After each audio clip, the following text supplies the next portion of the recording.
Kenapa bisa sama persis kata-katanya? Karena Lembaga Kitab Indonesia lihat dari hadis. Lihat dari Halo. Anda ini aneh toh. Dia menerjemahkan surat-surat Paulus, bukan melihat hadis Anda. Nah, terus kalau dia menerjemahkan dari surat Paulus dan itu betul adanya, tolong itu dikutip di mana? Tertulis di mana? Ayo. Tertulis di mana? Iyalah. Bukan Tertulis di mana? Tertulis di mana? Kok bisa persis sama? Tertulis di mana? Siapa yang mencontek dan Kan siapa yang dicontek? kitabmu yang baru datang kemarin pagi, kitabmu yang baru kemarin pagi mengatakan ada tertulis. Mana? Tertulis di mana? Tertulis di mana? Tertulis di mana? Anda ini Tertulis di aneh. mana? Kok baru kemarin pagi sih? Dengarkan saya, dengarkan saya. Dengarkan Baru saya, kemarin Bu. pagi. Dengarkan saya. Boleh di-mute enggak ini saudara kita ini? Di-mute aja dulu, di-mute. Dengarkan. Kamu membaca sebuah buku, yang mana buku itu ditulis tahun 1974. Rujukan ente adalah surah-surah Paulus. Tunjukkan surah-surah Paulus dalam original teks kalau memang sumbernya dari sana. Satu. Yang kedua, kalau benar di dalam original teksnya seperti itu bunyinya, pertanyaan saya, ini tertulis di mana kutipan Paulus ini? Tertulis di mana? Ada sumbernya? Ada sumbernya? Mutar-mutar katanya. Mutar-mutar katanya. Ayo tunjukkan polanya di mana coba. Saya dengarkan percakapan Anda dengan Luga tadi ya. Mungkin sekarang Nggak Anda ada kan? sudah Nggak ada. Oke. Nah, selesai. Tolong akal Anda dipakai. Kok ini bisa Nggak ada kan? Nah, siapa yang meledak dia. itu harus Anda jawab. Nggak usah Kalau ngaji. sekarang begini, duluan mana bahasa Arab daripada bahasa Indonesia? Duluan surat Paulus daripada hadis Anda. Duluan Jadi, mana bahasa Arab dari bahasa Indonesia? Dengan Nggak kata usah lain, soal bahasa. duluan mana kitab Bukhari daripada bukunya Lembaga Kitab Indonesia? Kutanya sama sekarang. ini sama-sama terjemahannya sama. Nangis. Duluan mana kitab Bukhari Muslim dibandingkan dengan Lembaga Kitab Indonesia? Ayo. Duluan surat Paulus Korintus Allahu Akbar. hadis Anda. Malu dia, malu. Oh, malu, Anda nggak tahu malu ini sebenarnya. Mau kita buktikan? Nggak tahu Mau kita malu. buktikan? Dinda Natali. Jelas datanya. Iya, Bang Zuman. Anda masih mengelak. Oke. Ini Monitor Anda dek, jujur. tolong buka Markus 1 nomor 1 dek.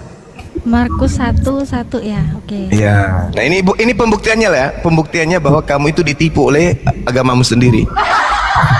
Bukan Yang Dinda. bukan saya juga, bukan agamaku. Pegangan. Pegangan. Markus 1 nomor 1 dek, paralel.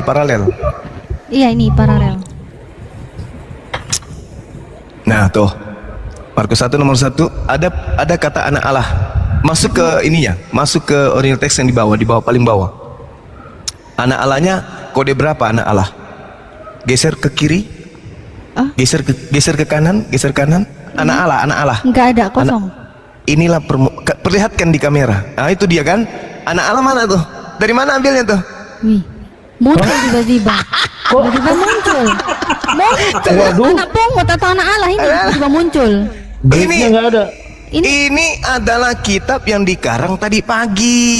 Sama seperti 1 Korintus 29. Dari mana kata anak dan Allah ini diambil? Dari rangkuman bahasa Indonesia. Jadi kalau Anda mengacu kepada 1 Korintus, ngutip kepada hadis, Allahu Akbar ya. Coba dibuka.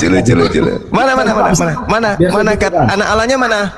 Oke, buka saya, besarkan saya, biar saya tunjukkan. Kayaknya loh. Besarkan. Kosong. Kena iki rek.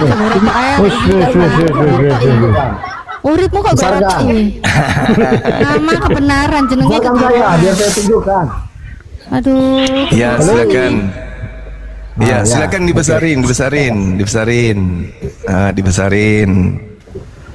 Ini KJP ya, KJP ya. Nah, KJP.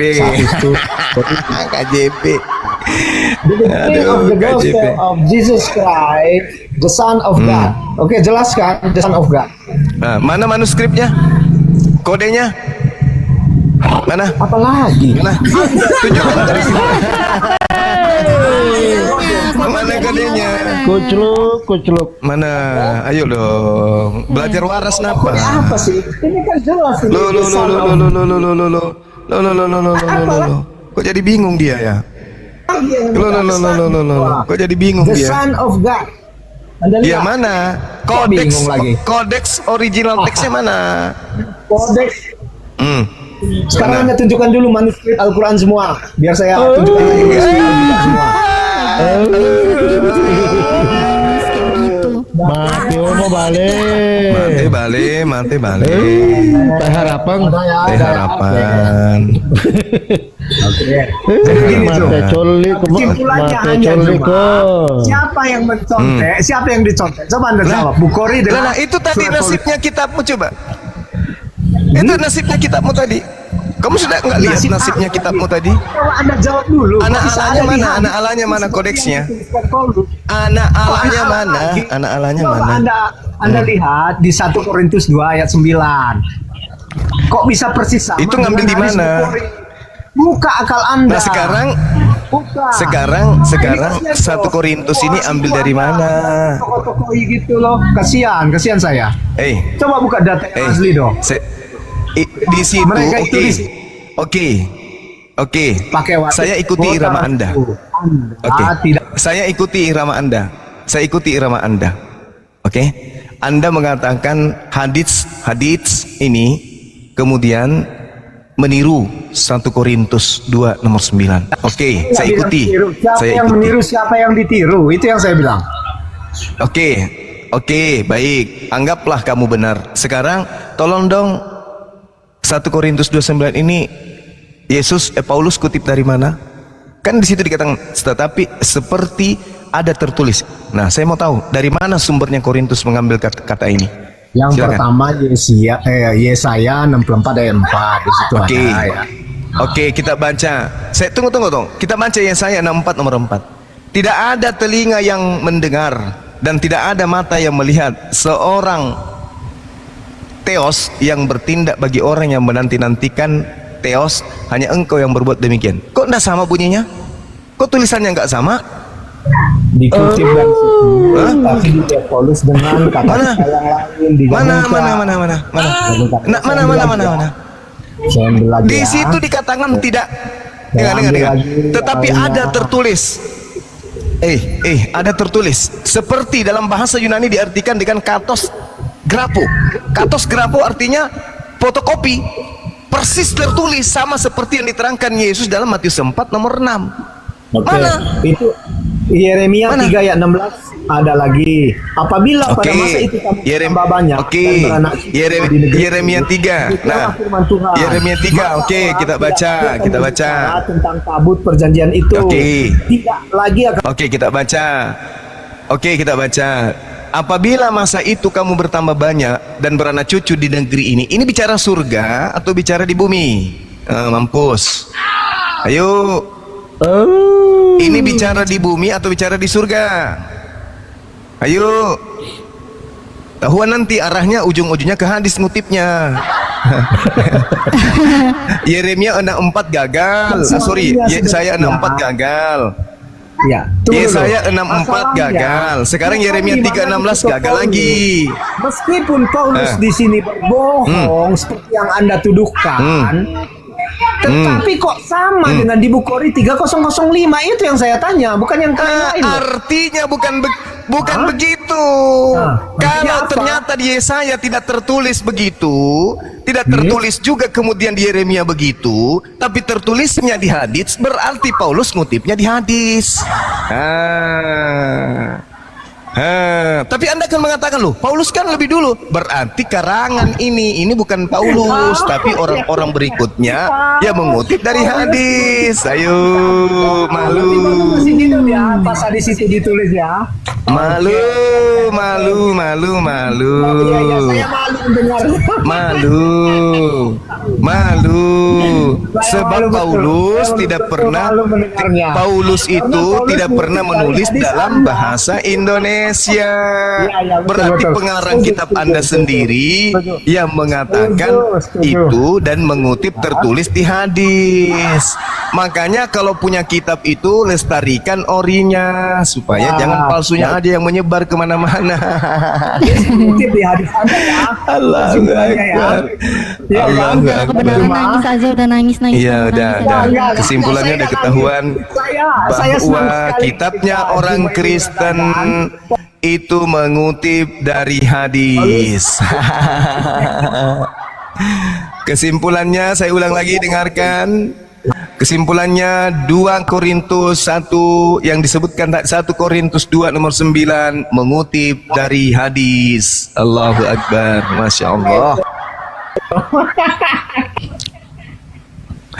Kasihan, kasihan, kasihan.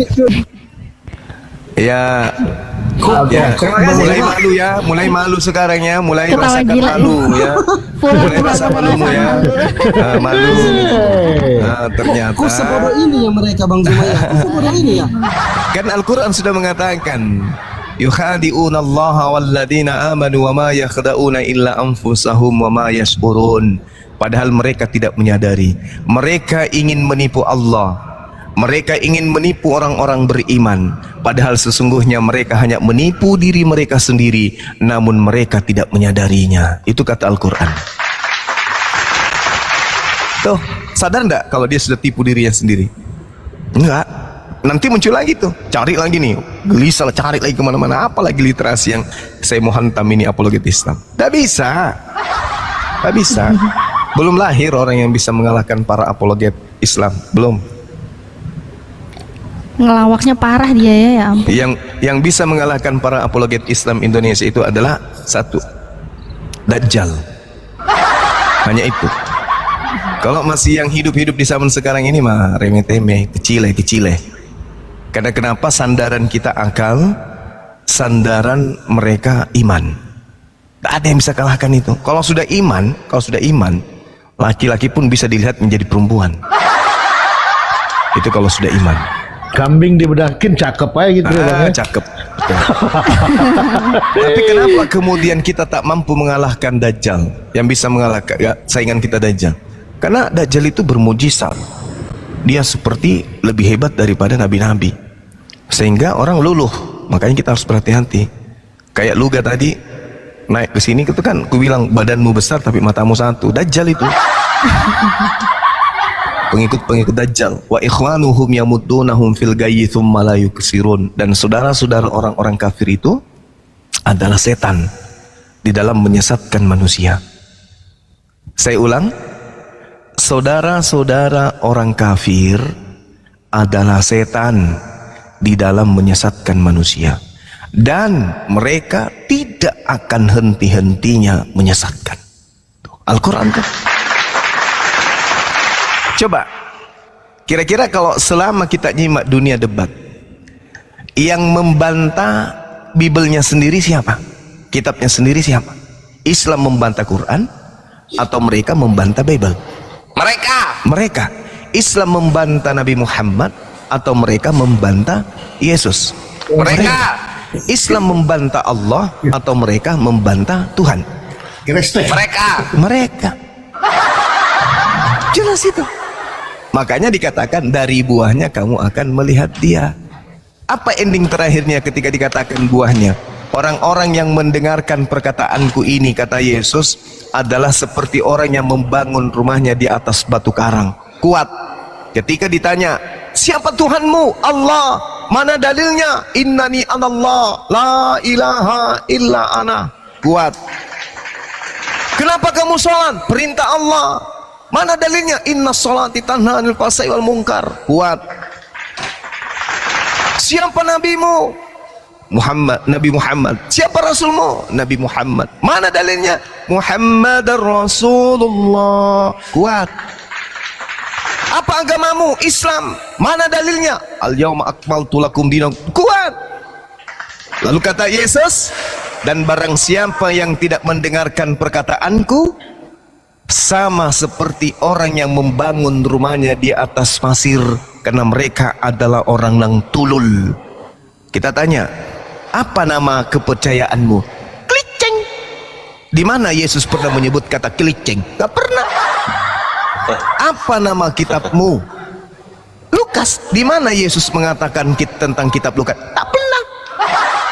Siapa nama rasulmu? Aulus. Di mana Yesus pernah menyebut nama Aulus? Tak pernah. Kapan hari ibadahmu? Minggu. Di mana Yesus pernah menyebut nama Minggu? Tak pernah. Kenapa kamu tidak sunat? Siapa yang ngajarin kamu tidak sunat? Apakah Tuhannya Abraham, Ishak dan Yakub pernah melarang untuk bersunat? Tidak pernah. Kenapa kamu makan babi? Apa dasar pijakanmu? Ada. Kenapa kamu nyembah Yesus? Apa dasar pijakanmu? Ada. Tak ada. Itulah yang dikatakan Yesus, dari buahnya kamu mengenal mereka. Buahnya dan rumahnya dibangun di atas pasir. Begitu hujan datang, Bang Suma datang, baru rubuh pondasinya. Takbir.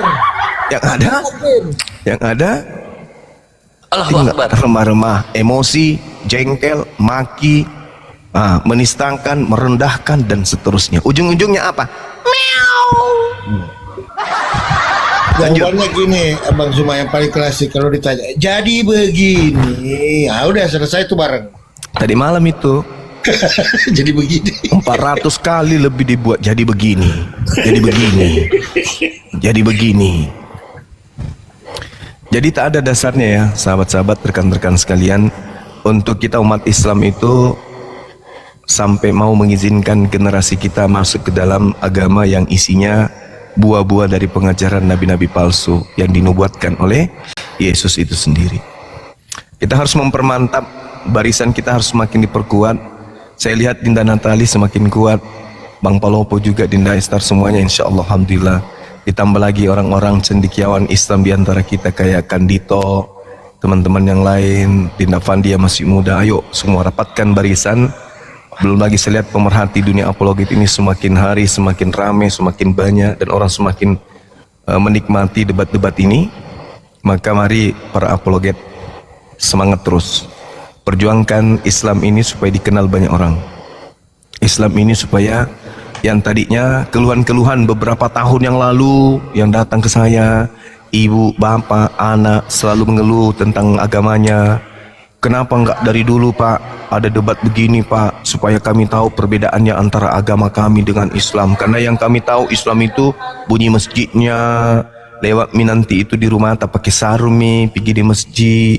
Kita tidak tahu apa Nabi bikin di sana. Mereka bikin apa kami enggak tahu. Mereka puasa kami enggak tahu. Mereka kemudian umat Islam itu pengajian di masjid kami enggak tahu. Tapi setelah ada dunia debat membandingkan antara agama kami yang kami yakini dengan Islam, kami ternyata sudah tahu bedanya. Makanya kami semua ini satu keluarga Pak. Dan masih ada keluarga saya dari kampung mau bersyahadat. Itu sudah pernah kita alami. Ternyata banyak di antara mereka yang sudah buntu, yang tidak lagi kemudian percaya. Kok bisa ya? Kok bisa ya? Kok bisa mati ya? Kok bisa disunat? Kok bisa netek? Lah kalau ibunya sakit gak bisa netein, lapar dong dia. Akhirnya mereka bertemu dengan kondisi-kondisi itu, tapi belum ada solusi. Ya mereka lihat Islam itu ya sibuk dengan keislamannya. Mereka berislam dengan sesamanya Islam. Mereka tidak memperhatikan kemudian mengajarkan Islam ke non-muslim. Tapi dengan adanya debat, dunia debat seperti ini, wow, bukan hanya umat Islam jadi penikmatnya saja, tetapi banyak dari orang-orang Kristen yang diam-diam masuk di Qomal memperhatikan. Mereka mulai gusar, mereka mulai gelisah, mereka mulai bertanya-tanya, mulai mereka itu malas ke gereja, mulai mereka itu menghitung, apa yang terjadi kalau saya sudah syahadat, apa yang terjadi kalau saya sudah menjadi pengikut Nabi Muhammad. Mereka sudah mulai begitu. Dan saatnya lah kemudian kita kembangkan terus ilmu keislaman kita, ilmu pengetahuan Bible kita, untuk menolong orang-orang mereka ini. Tetapi dengan catatan, kita jangan sampai ya, seperti melakukan yang dilakukan oleh pendeta-pendeta mereka. Kita yang biasa-biasa aja. Diskusi yang keras ketika yang datang itu adalah orang keras. Ingat, berbicara mengenai hikmah bukan cuman sopan apa lembut. Enggak.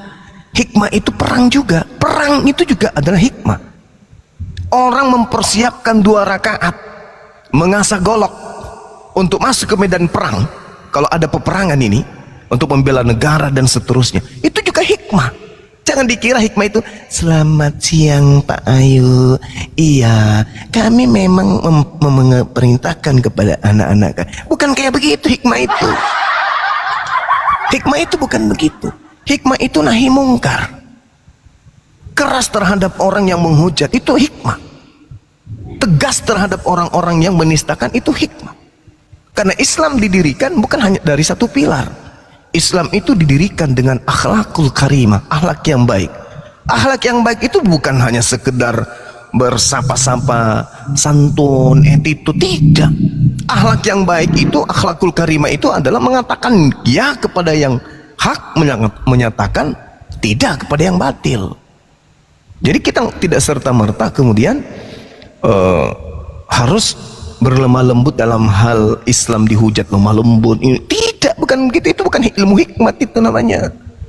Cuman karakter kita sejatinya umat Islam yang sudah pernah bertemu dengan Bang Suma, orang kan mendengar Bang Suma ini orangnya kejam, pasti beringas, pasti dia ngomong besar sekali kalau kita mau. Alhamdulillah, saya bertemu dengan orang-orang dunia nyata, banyak di antara mereka yang ternyata Bang Suma dengan di live ketemu langsung beda orangnya. Itulah maksud saya gitu loh, sahabat-sahabat. Jangan menjadikan karakter kita menjadi karakter yang keras hati, karakter yang tabiatnya keras membabi tembok. Jangan. Tetapi mari kita belajar Al-Quran, belajar tentang kitab-kitab terdahulu supaya kita bisa membantu umat Islam jauh dari pemurtadan dan orang-orang yang sudah goyah menggunakan akal dalam agama sebelah itu bisa menerima hidayah dengan baik. Demikian, sebentar silakan. Ya, selamat siang Bang Amap Sado. Shalom. Ya, selamat siang. Assalamualaikum. Saya orang Islam, nama saya Anang. Cuman saya Waalaikumsalam warahmatullahi wabarakatuh. Ada Bang Suma mungkin yang sudah lebih paham dengan Islam, dengan Kristen. Saya merasa Bang Suma lebih sudah paham. Kalau saya sih sedikit paham tentang Islam tapi tidak paham tentang Kristen. Cuman yang saya mau tanyakan begini, saya pernah masuk ke roomnya orang Kristen. Lah di situ kan isinya mengolok-olok Nabi Muhammad dengan surat, kalau nggak salah suratnya berbunyi, "Hei Nabi, mengapa kamu mengharamkan padahal itu saya halalkan?" gitu. Nah tafsirannya itu berbunyi begini kalau nggak salah.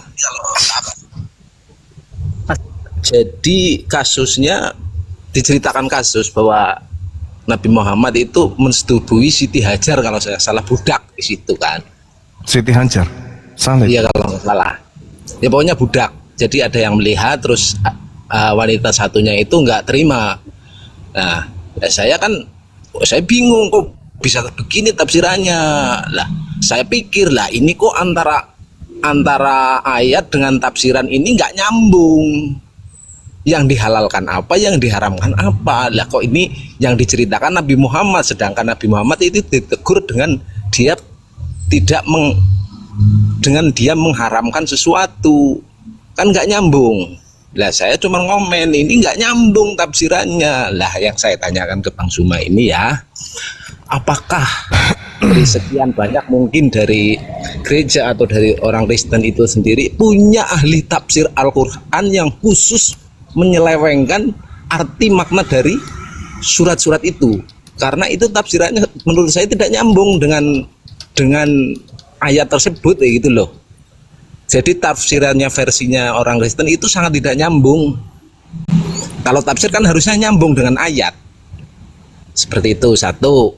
Intinya yang saya tanyakan, adakah mungkin dari golongan mereka itu mempunyai ahli tafsir Al-Quran yang fungsinya untuk mengolok-olok Nabi Muhammad atau untuk menyesatkan atau untuk memperkuat iman orang Kristen tersebut dengan menjelek-jelekan Nabi Muhammad satu. Yang kedua ini saya mau tanya. Iya. Ini kan Paulus itu katakanlah membalikkan ajaran Yesus, dibawa ke barat mungkin lah ya, untuk dijadikan sebuah agama. Itu tujuannya apa? Maksudnya tujuannya Paulus itu apa? Apakah demi, katakanlah kalau zaman sekarang ya mungkin demi ekonomi, demi uang, demi kekayaan, demi duniawi, atau bagaimana?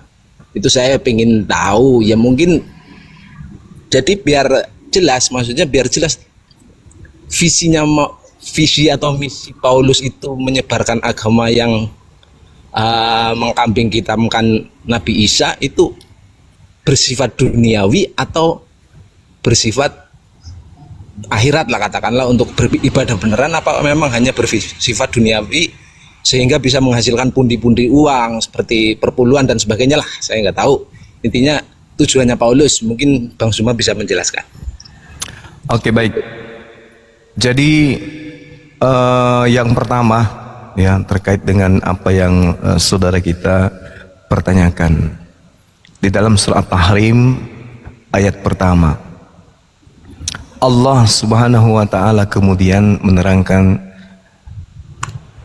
Bismillahirrahmanirrahim, ya ayyuhan nabi lima tuharrimu ma ahallallahu lak. Mengapa engkau mengharamkan apa yang Allah halalkan bagimu? Apa yang dihalalkan di sini? Yang pertama terkait penghalalan madu.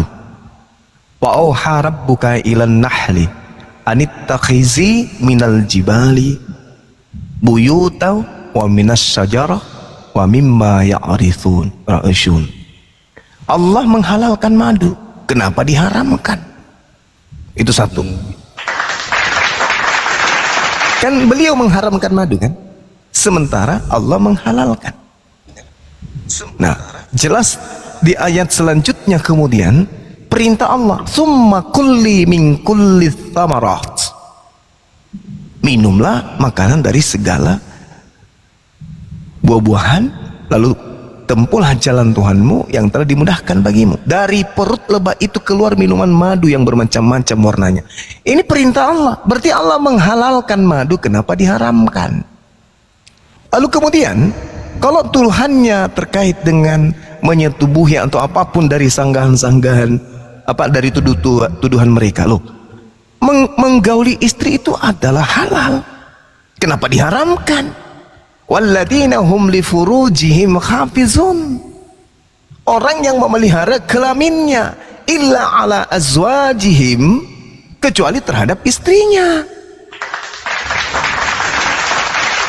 Berarti teguran ini terkait dengan haramnya madu dan haramnya menggauli istri. Tak ada hubungannya dengan yang dituduhkan oleh mereka.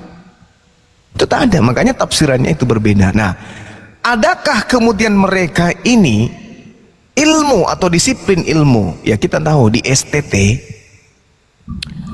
itu sekolah teologi itu ada sekolah Islam, ada mata kuliah Islamologi.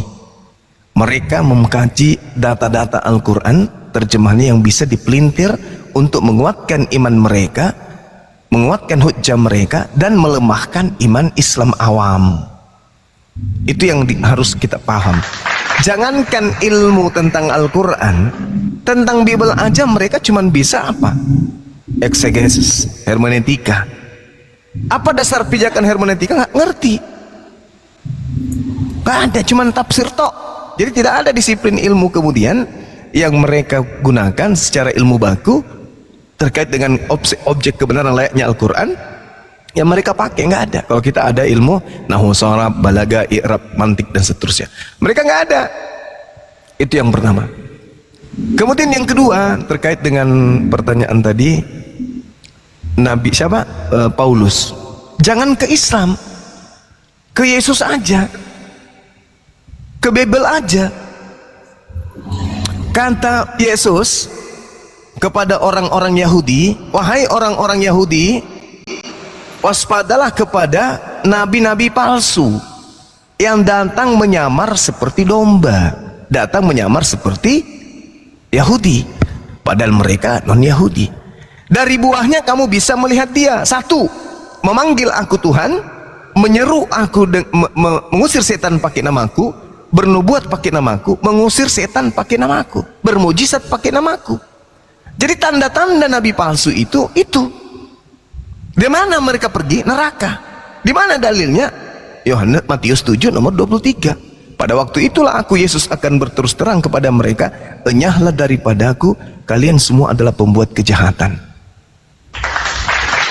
Jadi Paulus ini tidak pernah diutus. Makanya di dalam Lukas 21 nomor 8 dikatakan, waspadalah kepada penyesat.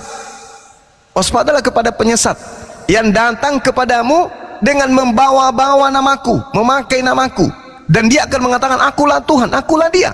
Jangan kau percaya. 2.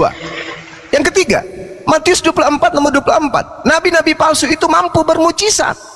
Paulus mampu bermujizat sampai ketika sampai di daerah Antioquia, dia dilantik, hampir dilantik menjadi dewanya orang di sana, dewa Hermes. Selanjutnya dikatakan pula di dalam Matius 23 nomor 15, celakalah engkau wahai ahli Taurat, orang Farisi, orang munafik, engkau menyeberangi lautan, menjelajahi daratan, mentobatkan orang. Setelah orang tobat masuk ke dalam agamamu, kau jadikan mereka orang neraka dan 2 kali lebih jahat daripada engkau sendiri. Jadi Pak Yesus ini menubuatkan, meramalkan, menceritakan indikasi yang kuat itu adalah orang-orang ahli Taurat, ahli kitab, orang Farisi yang membentuk agama baru untuk menyesatkan manusia. Makanya dikatakan dalam Matius 24 nomor 26, waspadalah apabila ada orang yang berkata kepadamu, lihat ada Yesus di padang gurun, ada Yesus di dalam bilik, jangan kau percaya. Artinya Yesus mengatakan, jangan kau percaya kepada Paulus. Demikian Bang. Ya, Bang. Itu yang pertanyaan pertama, saya sudah puas dengan jawabannya. Ya, memang pada waktu itu saya cuman katakanlah menyangkal dengan apa tafsirannya itu nggak nyambung dengan ayatnya, makanya selang berapa menit kemudian room ditutup gitu kan. Nah, untuk jawaban yang kedua memang belum, kalau menurut saya belum poin Bang, mungkin dipoinkan Bang. Dalam arti poin saya tanya tuh, mungkin bisa dianalisa tujuannya Paulus itu demi uang, demi kekuasaan, atau demi akhirat gitu. Iya. Jadi kalau berbicara mengenai tujuan akhir, di dalam Al-Quranul Karim diterangkan dalam surah Al-Baqarah ayat 78 sampai ayat 79. Allah mengatakan terkait kitab atau buku yang kemudian dituliskan oleh orang-orang yang datang mengatasnamakan Tuhan, padahal yang dituliskan itu bukan dari Tuhan, melainkan dari diri mereka sendiri. Kita lihat ayatnya, apa yang Allah firmankan kepada baginda Rasulullah Muhammad SAW. Wa minhum ummiyuna la ya'lamuna al-kitaba illa amaniya wa inhum illa yazunnun. Dan di antara mereka ada yang buta huruf, tidak memahami kitab terdahulu kecuali hanya berangan-angan dan mereka hanya menduga-duga. Fawailul lilladzina yaktubuna al-kitaba bi'aydihim thumma yaquluna hadza min 'indillah liyastaru bihi thamanan qalila wailul lahum mimma katabat aydihim wa wailul lahum mimma yaksibun. Maka celakalah orang-orang yang menulis sebuah buku dengan tangan mereka sendiri, kemudian berkata ini dari Allah dengan maksud untuk menjualnya dengan harga murah. Maka celakalah mereka karena tulisan tangan mereka, dan celakalah mereka karena apa yang mereka perbuat. Apa yang dimaksud dengan harga murah? Tujuannya apa? Apa keuntungan menulis surat pada masa itu? Hanya ingin digelari rasul, hanya itu aja. Hanya itu aja. Apa yang didapat? Tak ada. Gelar rasul, habis itu dipenggal, mate. Gak ada. Ini Al-Quran mengatakan menulis dengan tangan mereka sendiri, maka celakalah apa yang mereka lakukan. Mereka menjualnya dengan harga murah. Murah, hanya ingin dikasih gelar rasul aja, tak ada yang lain. Bayangkan aja apa pembuktiannya. Nah, kita telah secara logika sederhana. Kalau Rasulullah Muhammad sallallahu alaihi wasallam mengajarkan dirinya sebagai nabi dan rasul, apa keuntungannya? 1400 tahun keturunannya dihargai, dilindungi, ya, diutamakan. Sekelompok orang kemudian memuliakan mereka, para habib, dan seterusnya. Mereka dijaga. Keturunan Nabi Rasulullah Muhammad SAW itu dijaga, dilindungi, dilestarikan kalau perlu. Karena ini bukti keuntungan yang besar. Tapi kalau yang menulis surat-surat mereka, jangankan keluarganya, bapaknya pun mereka nggak tahu siapa. Bapaknya Paulus siapa, nama emaknya siapa, nama anaknya siapa, nama istrinya siapa, siapa nama adiknya, cucunya, nggak ada yang tahu. Nggak ada keuntungan sama sekali buat dia, nggak ada. Cuman dapat gelar Rasul aja supaya namanya ditulis. Cuman itu, tak ada yang lain. Al-Quran tidak pernah keliru. Masalah akhirat itu nggak mungkin. Akhirat larinya hanya ke neraka. Sesuai dengan dalil Matius 7:15 sampai nomor 23. Begitu bang. Oke bang, terima kasih jawabannya sudah memuaskan semua. Sama. Alhamdulillah. Saya tak nyimak di bawah. Nanti kalau ada pertanyaan lagi saya tak naik lagi. Saya memberikan kesempatan buat yang lain. Silakan. Terima kasih bang. Terima kasih bang. Langsung assalamualaikum. Sama-sama. Dan yang lain. Waalaikumsalam warahmatullahi wabarakatuh. Waalaikumsalam. Ya Papa Lopo disapa dulu Papa Lopo yang baru naik 2 ini. Siap Bung Pemdi. Selamatkan siang Bung Predik. Selamat sore. Selamat sore Kristen. Konghucu atau Buddha? Konghucu, Buddha. Kristen. Waduh, salah dua-duanya. Oke. Dua-duanya Bang Korea. Oke, Bang Epeng. Selamatkan sore. Assalamualaikum. Sore. Waalaikumsalam. Oke. Kita kasih Bang Predik dulu ya. Silakan Bang Predik. Ada yang mau dibengkokkan lagi? Silakan. Saya yang bertanggapi ini semua ini ngomongnya ngawur semua. Ya, Seperti yang orang aja dia ini. Kira jadi orang Yang- goblok sekali dia. Dia ini Waduh, cuma marah-marah. goblok dia. Goblok, goblok. Kasih ruang, kasih kursi. Dia ini goblok, ngomong Siapkan- sama orang goblok. Siapkan aqua, siapkan aqua, Kesian. siapkan oksigen. Ngawurnya di mana? Gobloknya di mana? Coba di Orang spesifik. ini ngawurnya itu bang, saya mau bilang ya, saya bilang maaf ya. Ya mungkin teman-teman Ngawurnya itu di- di-mute aja dulu, kebodohannya biarkan. itu ialah Biarin selalu salah menafsir ayat-ayat Salah orang. Itu salah nafsir dia. Dia membengkokkan semua kata-kata tadi. Saya dengar semua tadi saya. Oh iya, Saya iya. heran orang ini. Kalau Baik. saya bengkokkan Al-Quran kamu, film Baik. kamu mau nggak? Contohnya Coba, saya bilang, contohnya oke, saya bilang oke. Muhammad itu bohong, dong. Jangan-jangan, Oke. Silakan. jangan kejauh dulu. Coba satu yang bengkok menafsirkannya ayat yang mana coba supaya Iya, spesifik. dia menafsirkan tadi dia ngomong itu semuanya bohong semua dia. Dia ini Yang pembohong benar yang besar. mana bang? Saya ikuti semua apa namanya omongannya. Ya. Iya, yang Saya- benar yang saya- mana? Saya juga ikuti. Saya masih dia, hidup. saya tahu. Saya masih hidup. Langsung tegur. Yang mana yang salah? Ternyata orang ini pemecah belah. Saya masih di sini malah. Saya masih di depan Dia Anda. ini goblok, paksa pintar dia. Iya. Pintar biar Biar, orang biar. percaya Nggak dia, apa-apa. biar orang mengikuti. Ternyata Selama dia goblok. masih bercerita tentang saya mau digoblokin juga nggak apa-apa. Goblok. Ya, silakan. Apa yang salah, Bung? Selalu mengatakan Tuhan apa manusia kok dituhankan. Kamu kan saya sudah Oke, ikut semua, baik, Bang. baik. Sejak kapan? Saya tanya dulu. Ngapain kamu ngomong kayak gitu? Ngapain? Sejak kapan Maria melahirkan sapi? Sejak kapan? Kalau Saya dia tanya dulu. Kalau sebentar, makanya kamu itu kalau ngomong itu kamu sendiri ngomong, orang lain nggak boleh ngomong. Anda mengatakan saya salah dengan mengatakan Yesus manusia. oke, coba. Maka saya tanya, sejak kapan Maria Boleh. melahirkan sapi? Jawab. Yang bilang Maria melahirkan sapi siapa? Oh, berarti benar saya dong dengan mengatakan Yesus Tuhan, manusia, bukan Tuhan. Itu menurut kamu. Lalu menurut Anda Maria melahirkan apa? Melahirkan Tuhan. Ada. Mati nih dia. Itu kan iman kepercayaan orang. Ngapain kamu ganggu orang? Coba. Nah, Kenapa makanya Mengapa kamu nggak telusuri Muhammad kamu yang goblok itu? Coba coba Guruna, aku gini, mulai aku biadab. fokusin. Anak lonte, kamu nggak boleh bohong Lu yang cara kayak biadab, bukan gitu. saya, lu yang biadab. Lu yang Nggak biadab. boleh, Nabi Muhammad Nggak boleh Sallallahu Alaihi kasar-kasar Wasallam itu tidak pernah menyentuh kamu. Kenapa kamu katakan hal seperti itu ke dia?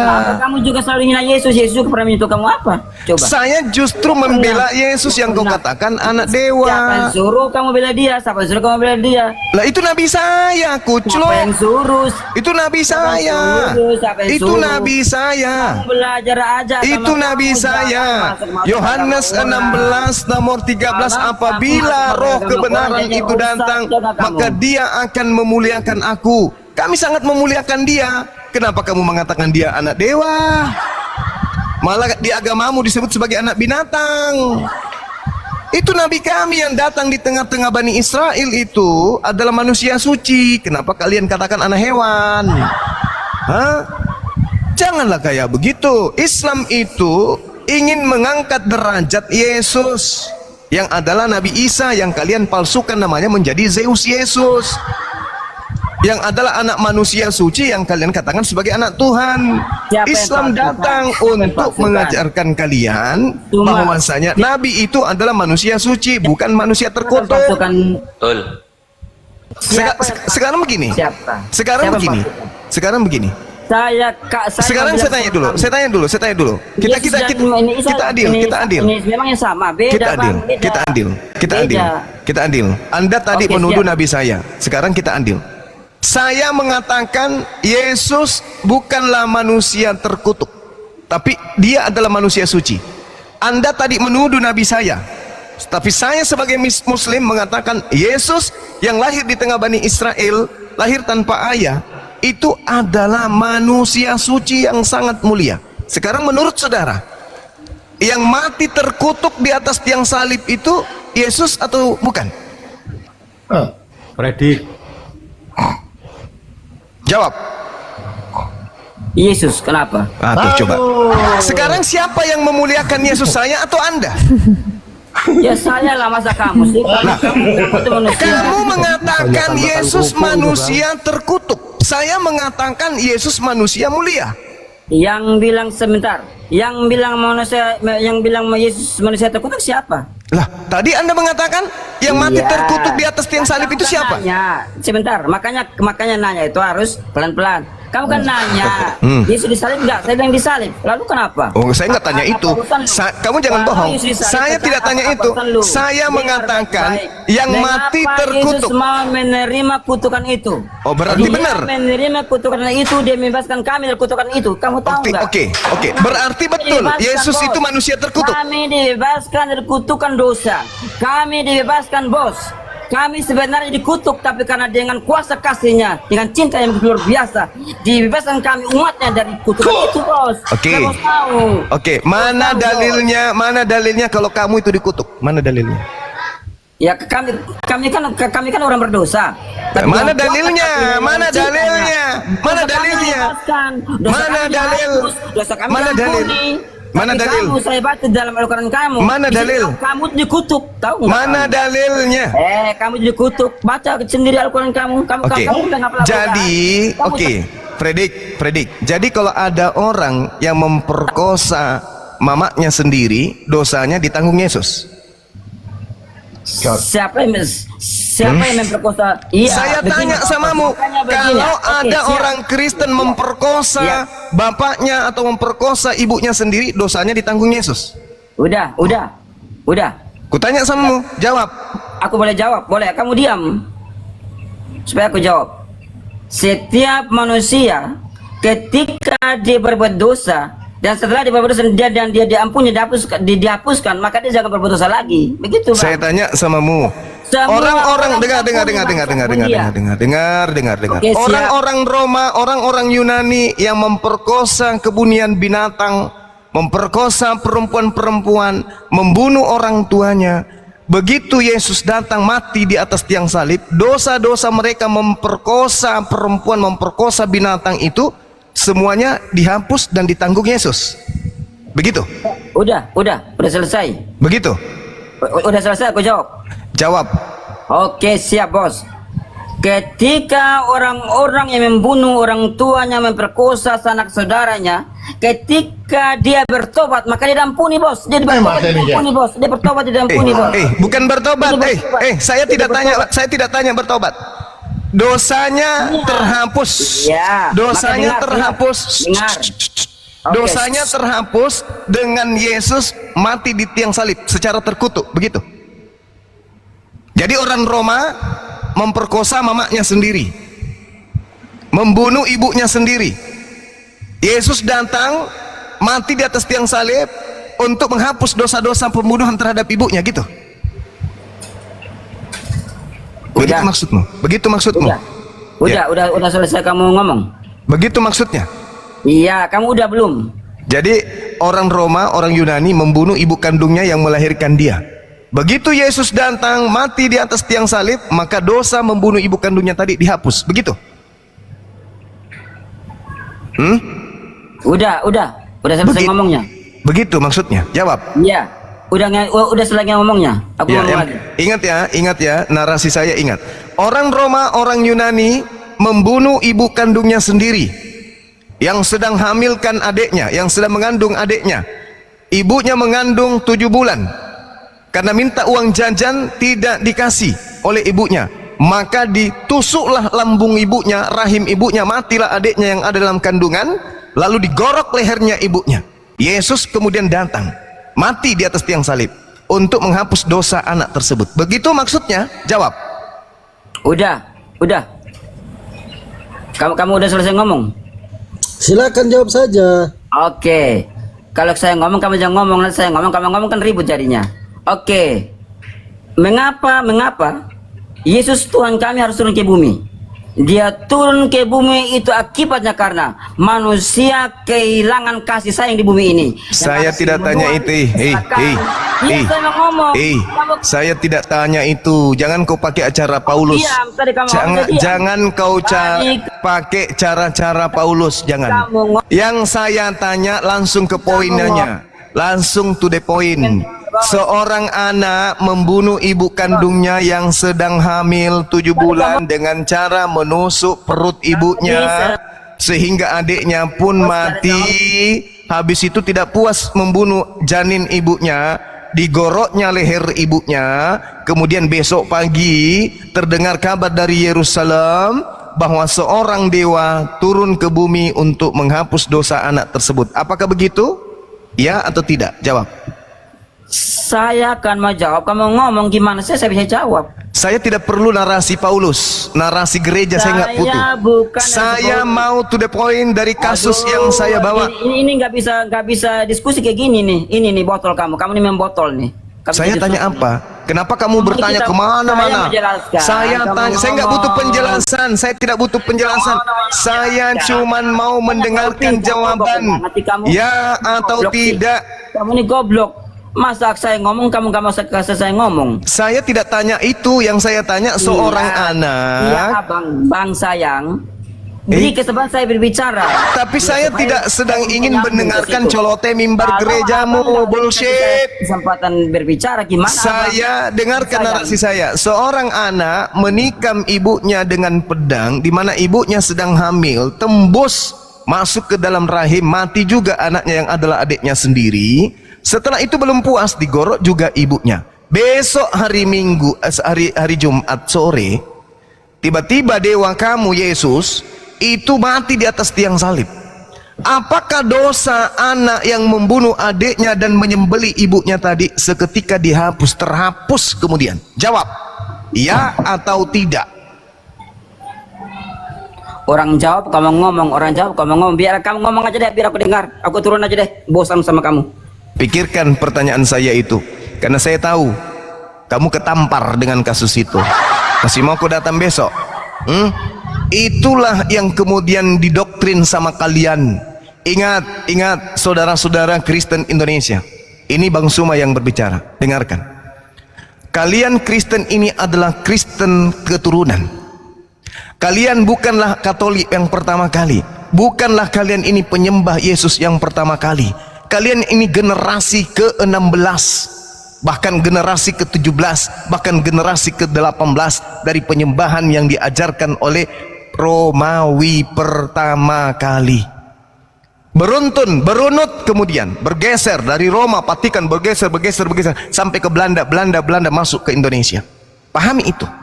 Konsep yang pertama yang mereka pasalkan kemudian adalah dosa-dosa orang Roma, dosa-dosa orang Yunani, semuanya dosa apapun habis.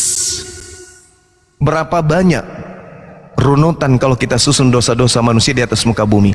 Membunuh ibunya, membunuh ayahnya, memperkosa saudaranya sendiri, mencuri, merampok, membunuh, berzina. Semua dosa-dosa dilakukan oleh manusia.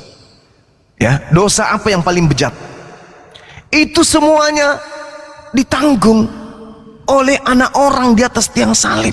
Kasus kecil yang saya sampaikan tadi, dibunuh ibunya dengan sadis, ditusuknya lambungnya, rahimnya ibunya dengan sadis, dan itu pasti ada, dan itu pasti terjadi.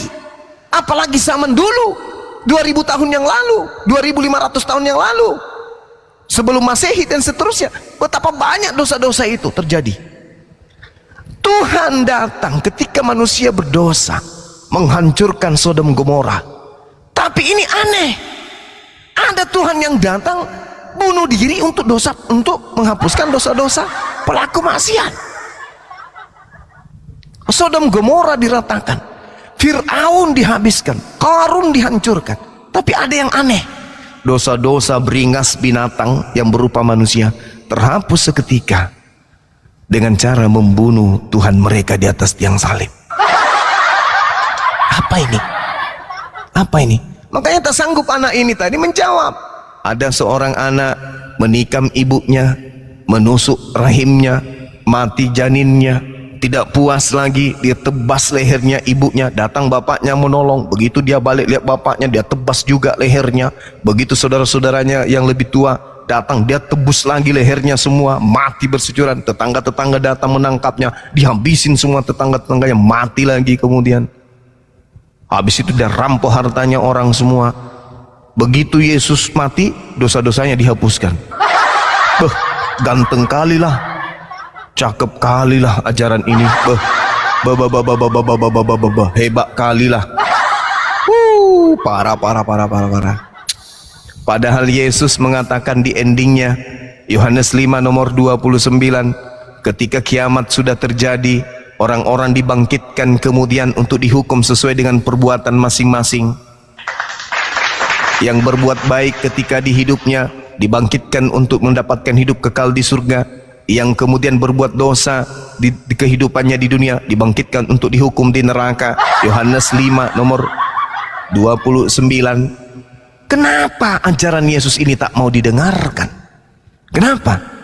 Ada apa? Karena waman azlama mimman iftara 'ala Allahil kadhiba wa huwa yudha ilal Islam. Karena mereka adalah pembohong-pembohong, disebabkan Islam sudah datang kepada mereka tetapi mereka tak mau menerimanya. Inilah akibatnya. Saya kira begitu sahabat-sahabat sekalian. Silakan yang mau menambahkan atau ada yang mau mengkritisi. Silakan.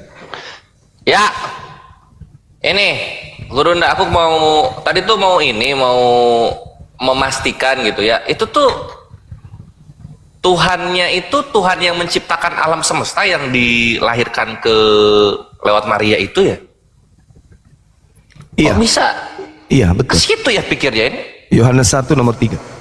Oh alah, Tuhan yang menciptakan alam semesta dilahirkan oleh Maria, itu gimana coba? Ayo dong kawan-kawan Karestan, berpikirlah. Udah gede kan?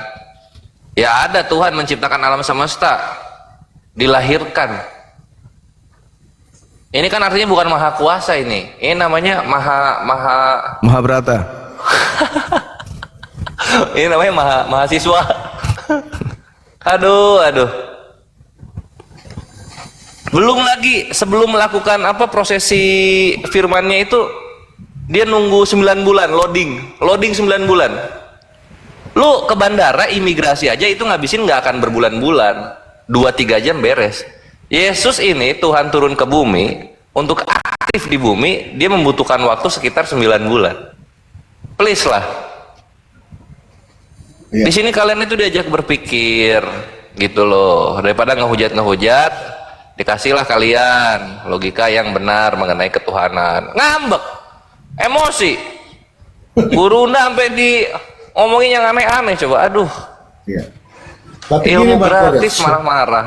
Tapi begini Bang Kores, Bang Zuma, Iya. saya lebih tertarik tadi narasi yang dibawa oleh Rasul Luga ya, Rasulnya Kristen tentang Wahyu 56 ini Bang. Roh Allah ini, roh Allah ya, Allah. Roh Allah ini Bang, ini maksudnya apa maksudnya ini Bang? 7 roh Allah ini di Wahyu 5 nomor 6 ini Bang Kores. Salah. Saya luruskan dulu. Iya. Itu bukan. Jangan juga menggunakan alef lamet begitu. Dalam Ibrani itu artinya sumpah serapah. 7 roh sumpah serapah.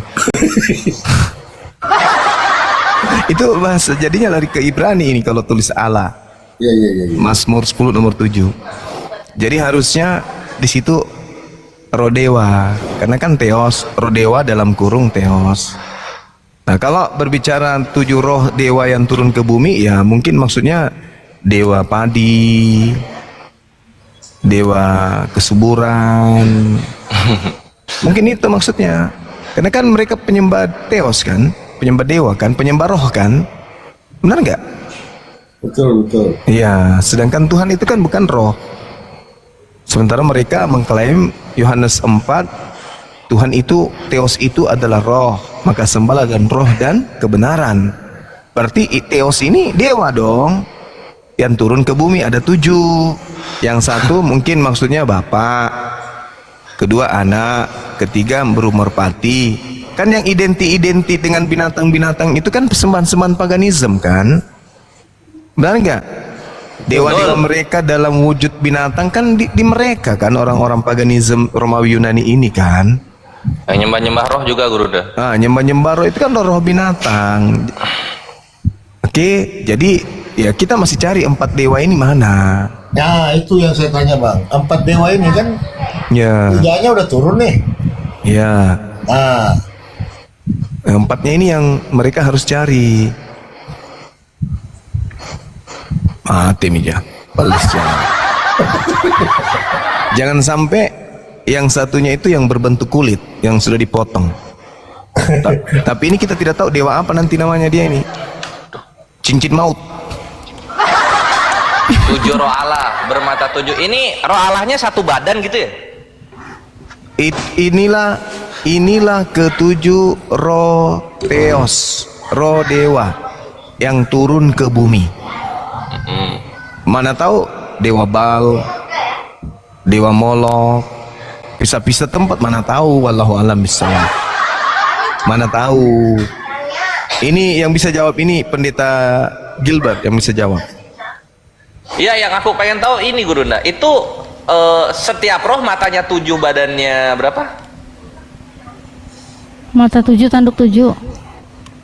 Ya, tapi keterangannya itulah ke-7. Nih. Nah itu Kenapa? jadi satu badan matanya 7 atau ini 7 roh ada 7, matanya semua 7, tanduknya semua 7 gitu. Nah, itu dia Ayo dong kawan-kawan masalahnya. Kristen, kasih paham kami, bingung. Gancet dewanya parah buat bahasa. Maka aku melihat di tengah-tengah tahta dan keempat makhluk. Nah, itu kan makhluk kan? Keempat takhta, di tengah-tengah takhta keempat makhluk, dan di tengah tua-tua berdiri seekor anak domba 5. Tadi kan ada 4 makhluk tambah anak domba 5, seperti telah disembeli, bertanduk 7, bermata 7.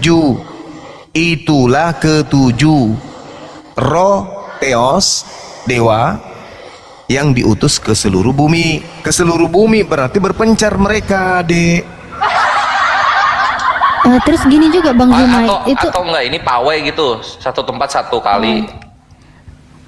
Enggak, terus gini juga Bang, kan itu kan katanya seperti anak domba, seekor anak domba seperti telah disembeli. Sembeli. Iya, keleleran kepalanya doang atau nggak ada kepalanya apa gimana ya? Seperti disembeli, kalau sudah disembeli berarti kan ada luka di situ. Oh, Kepalanya berdarah sudah gitu ya? Luka batin. Enggak, cobalah ambil domba, sembeli, suruh habis itu sudah sembeli lari. Gimana kepalanya menggantung? Gitu-gitu mungkin. Ngeri banget.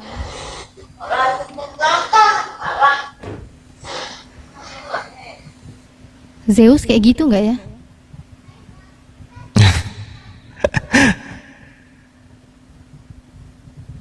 Ngeri tuh. Kasihan, kasihan.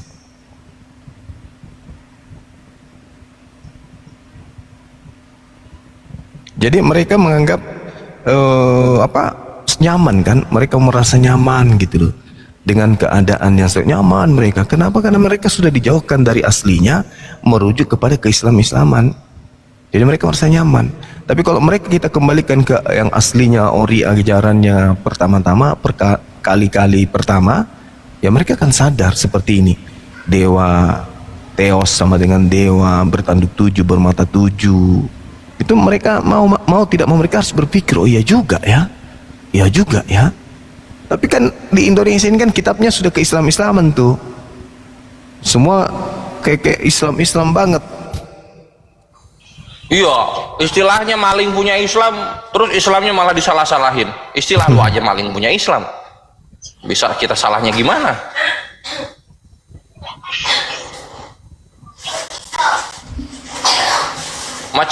Macam lu masuk rumah orang, ditaruh di ruang tamu, terus lu bilang, ini tuh bukan ruang tamu, ini tuh harusnya kamar mandi gitu.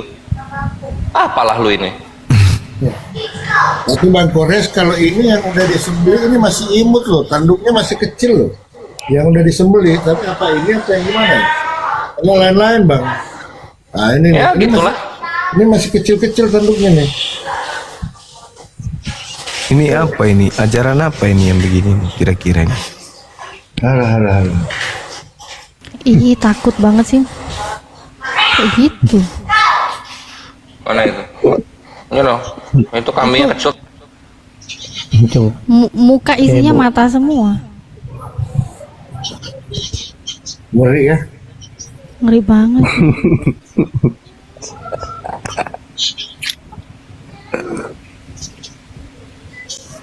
Ya, ini yang baru naik Kristen atau Muslim, Bang? Islam, Bang. Silakan, apa yang mau disampaikan, Bang?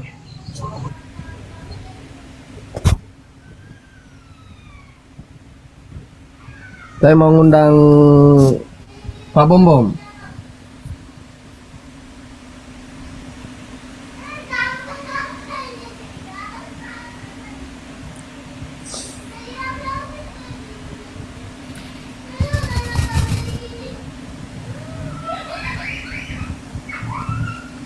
Assalamualaikum warahmatullahi wabarakatuh. Waalaikumsalam warahmatullahi wabarakatuh. Ya, silakan teman-teman Kristen yang mau naik, silakan ya, kirim permintaan.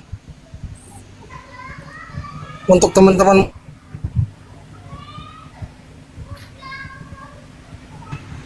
karena kalau tidak ada Kristennya, kita bagaimana caranya dialog? Ya silakan. Mungkin Assalamualaikum tukang daging. Ada yang mau disampaikan? Iya. Kalau bicara tentang ketuhanan ya, teori yang paling sering kita dengar dari Oten itu untuk membenarkan ketuhanan mereka ya, Tuhan itu maha berkuasa, dia mampu jadi apa saja ya, termasuk manusia. Makanya mereka menganggap Yesus itu sah sebagai Tuhan karena dia adalah jemaat dari Tuhan gitu. Teori ini sebenarnya teori yang sama dengan teori-teori pagan yang lain gitu. Makanya kita ketahui pagan-pagan itu ya Tuhannya ya merupakan jelmaan dari dewa-dewa itu. Ya ada Tuhannya yang jadi patung, jadi Cupatkai, jadi Hanoman, Sunggokong. Bahkan kalau di India itu lebih banyak lagi variasinya itu.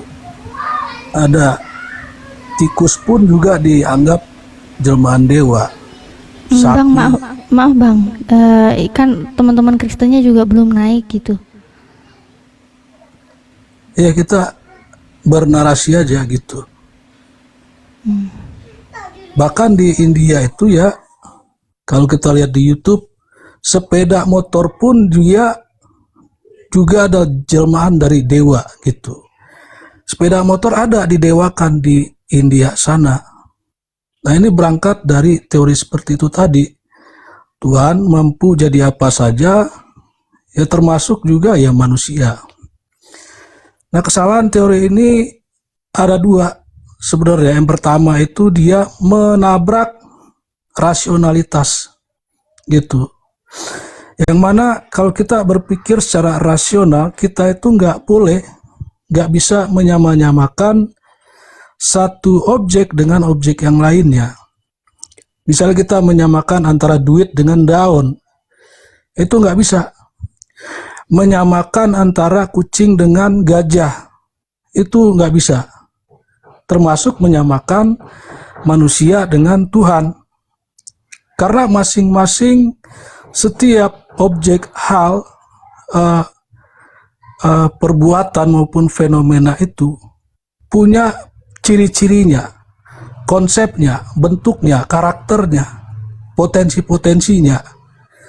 Jadi nggak bisa kita menyamakan satu objek dengan objek yang lainnya.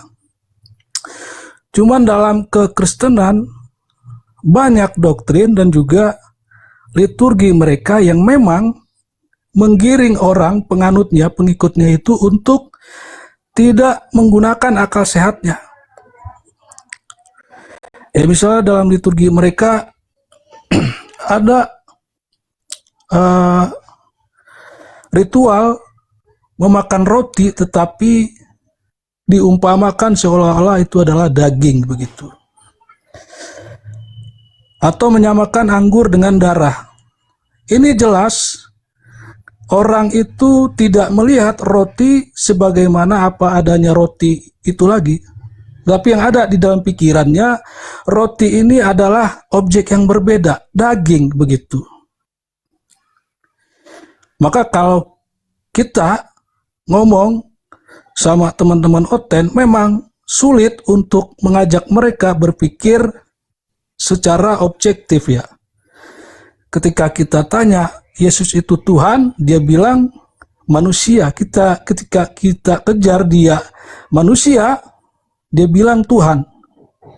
Jadi sulit kalau kita ngomong dengan teman-teman Oten itu untuk berpikir dan bersikap objektif. Tukang daging izin dulu bang, mending abang tukang daging itu memaparkan seperti apa itu konsep pagan bang, begitu aja mungkin bang. Silakan.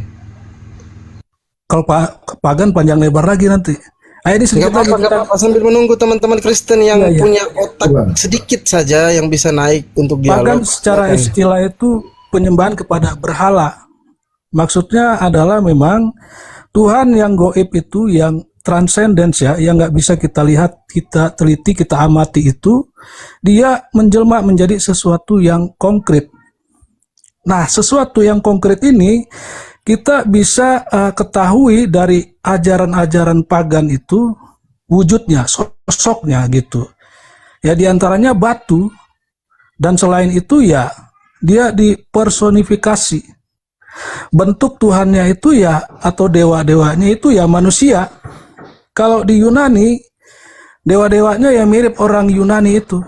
Di India mirip dewa-dewa di India, dan di Cina ya mirip orang Cina. Ya sialnya ini ya, yang mengenaskan di Indonesia ini. Tuhannya Oten yang di Indonesia ini masih versi Belanda, bule gitu. Nah, jadi itu pagan secara istilah. Kemudian yang tadi ya terkait Tuhan yang Maha Berkuasa mampu jadi apa saja manusia itu, kalau kita bicara tentang Tuhan, seharusnya cara satu-satunya kita untuk mengenali Tuhan itu adalah dari orang yang diutus oleh Tuhan, yaitu Nabi atau Rasul, begitu. Maka kalau ada tanpa data maupun realitas itu yang kita dapati tentang Tuhan, jadi kesimpulannya tentang Tuhan hanyalah berdasarkan halu atau imajinasi saja. Nah, terkait data, cuman pada kekristenan lagi-lagi mereka ini Izin bang, nggak usah Ya. bahas-bahas kekristenan kalau nggak ada otennya. Itu monolog namanya bang. kita kan nggak menghujat. Iya, abang mute saja dulu. Kalau tidak saya turunkan saja bang. Ya, mute saja dulu. Iya, Silakan teman-teman Kristen yang bisa dialog, silakan kirim permintaan. Ini kenapa ya teman-teman Kristen ini pada takut semua ini? Silakan teman-teman Kristen kirim permintaan. Papa Lopo, lanjut. Iya, jadi benar bang ya. Apa yang dipaparkan juga bang tukang daging. Oke, untuk teman-teman di bawah, kita kan ini sambil mengisi waktu. Mungkin bang Zuma juga lagi ngeteh atau bagaimana ya. Jadi ini untuk ngisi waktu aja kita. Yang penting kita bernarasi sesuai koridor dan data. Jadi apa yang dipaparkan tadi Ahita ya, orang tua kita, saya anggap orang tua juga, bang tukang daging ini tentang pemahaman tentang Bible dan kekristenan juga beliau sangat paham gitu ya. Jadi ini kan menyangkut masalah topik yang kita bawa tadi tentang Wahyu 56 ini ya, ada dalil gitu ya teman-teman. Jadi mohon dijaga juga lah typingannya ya sambil mengisi. Oke, untuk teman-teman dibantu tap-tap ya di bawah layar, tap-tap biar bisa di-share untuk teman-teman Kristen. Silakan naik ya kalau ada teman-teman Kristen yang ingin berdialog santai. Silakan. Saya undang Pak Seprianus, Pak Pendeta Seprianus, tapi beliau tidak berani naik lagi. Entah kenapa. Oh gitu. Silakan ya, kalau ada teman-teman Kristen boleh mengajukan permintaan.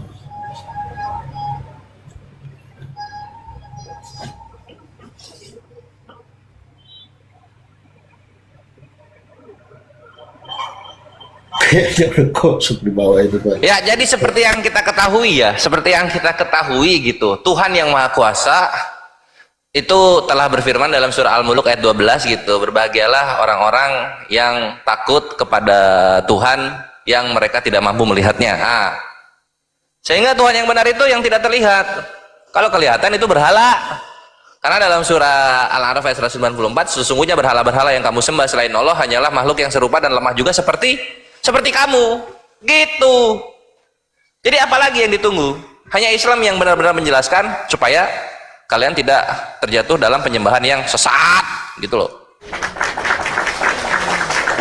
Oke.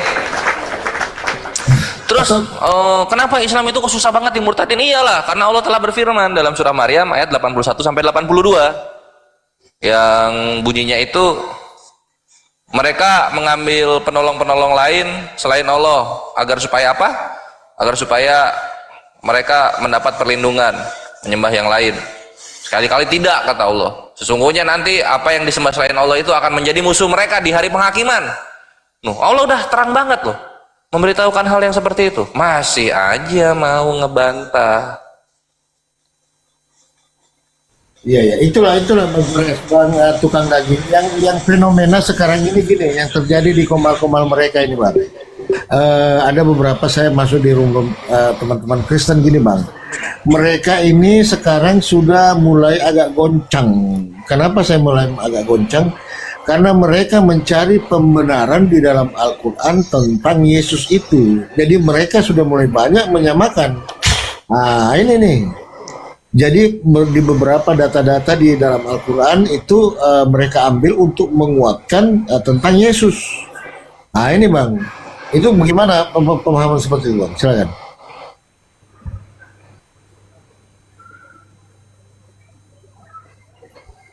Ini ke siapa?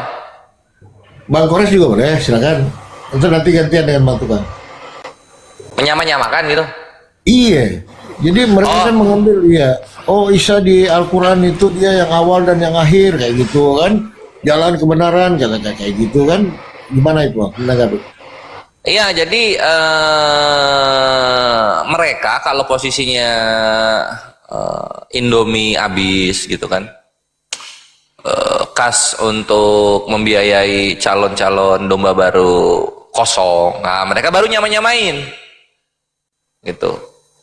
Nanti kalau Indomie mie instan udah banyak, baru mereka ngebedain lagi gitu. Maksudnya apa? Jadi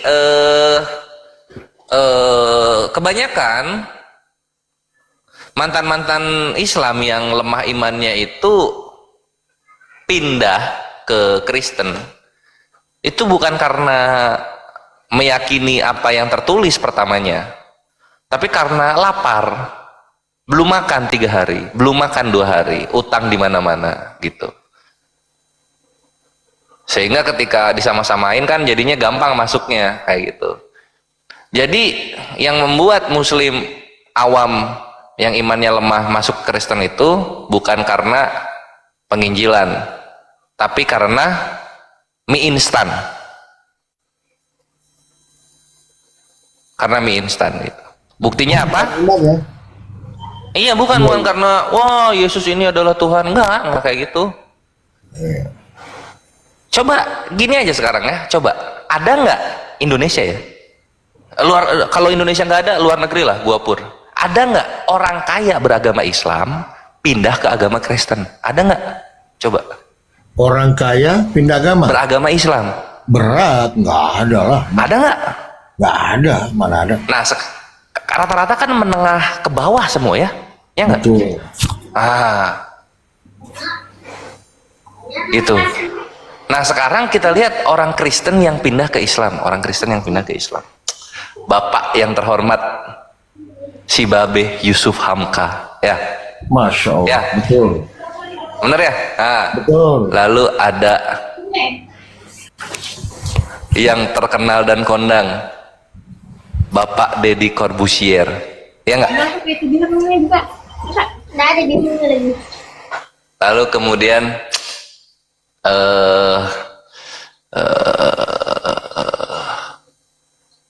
Koh Stephen Birowo, ya nggak?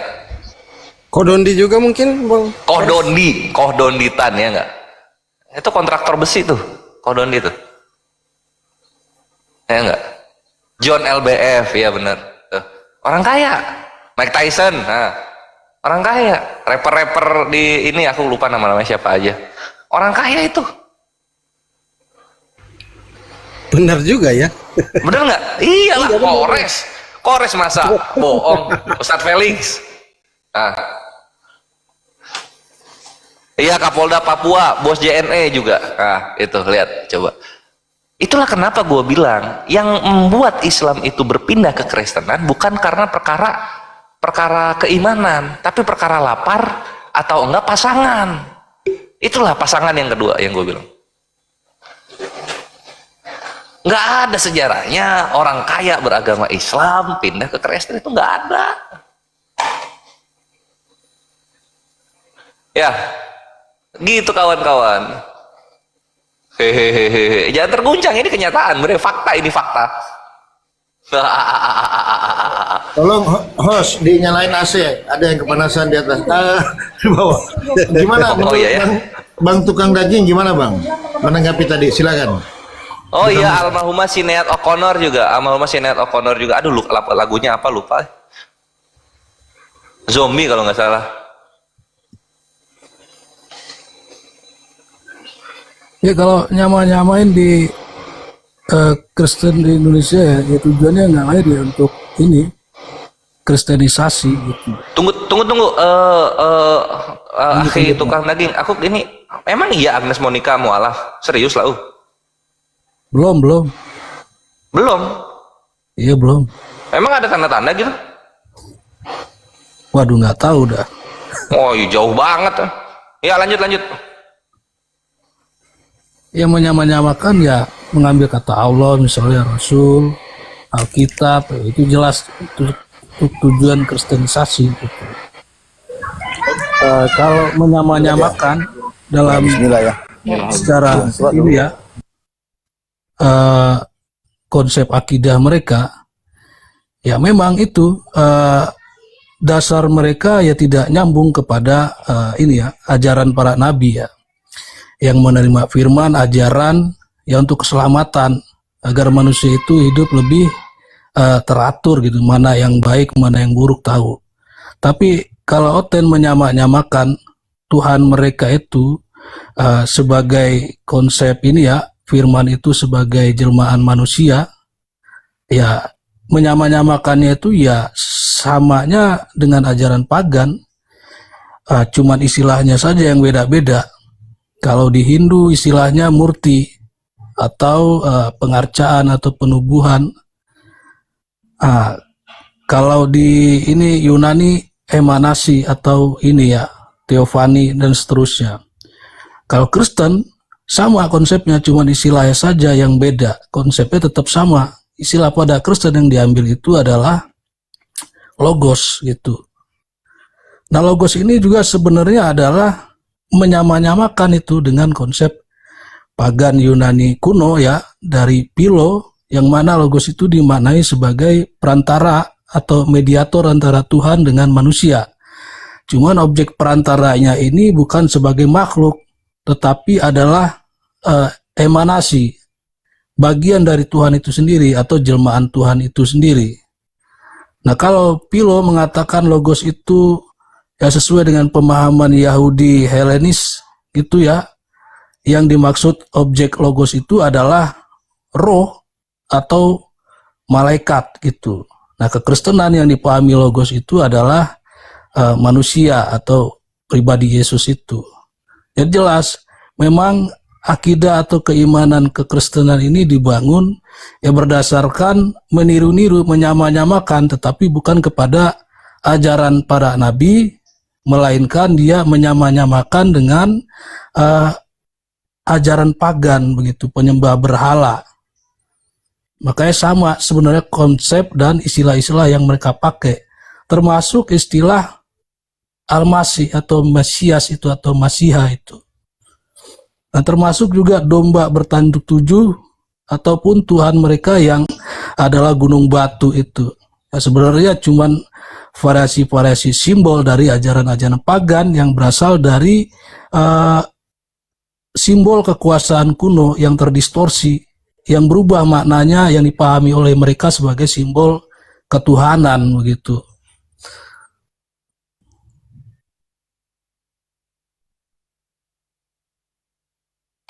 Mantap, mantap.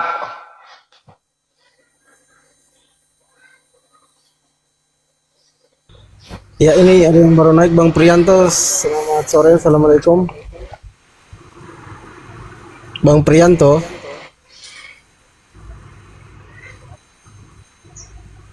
Bang Prianto, selamat sore, assalamualaikum. Mute-nya dibuka, Bang. Waalaikumsalam Ustaz. Salam kenal Tad, saya Muslim di Lampung. Oh, alhamdulillah. Saya insya Allah selalu aktif tuh, ngikutin Bang Juma dan kawan-kawan, insya Allah nambah ilmu. Kebetulan anak dulu sempat 5 tahun lalu aktif di tablik, namun karena aktivitas tugas, anak masih aktif di kepolisian, jadi waktunya nggak bisa ikut tablik lagi. Jadi insya Allah tiap malam nonton kegiatan-kegiatan sahabat-sahabat saya di Zoom ini, di live. Itu Tan, salam kenal Tan. Salam kenal, dan Masya Allah. Oh, jadi dinas di Lampung Pak ya? Ya, saya kebetulan rumah saya di Lampung, asli Palembang saya. Rumah di Metro, kebetulan dinasnya di Kabupaten Pesawaran. Iya. Iya, Tan. Ya, izin Pak.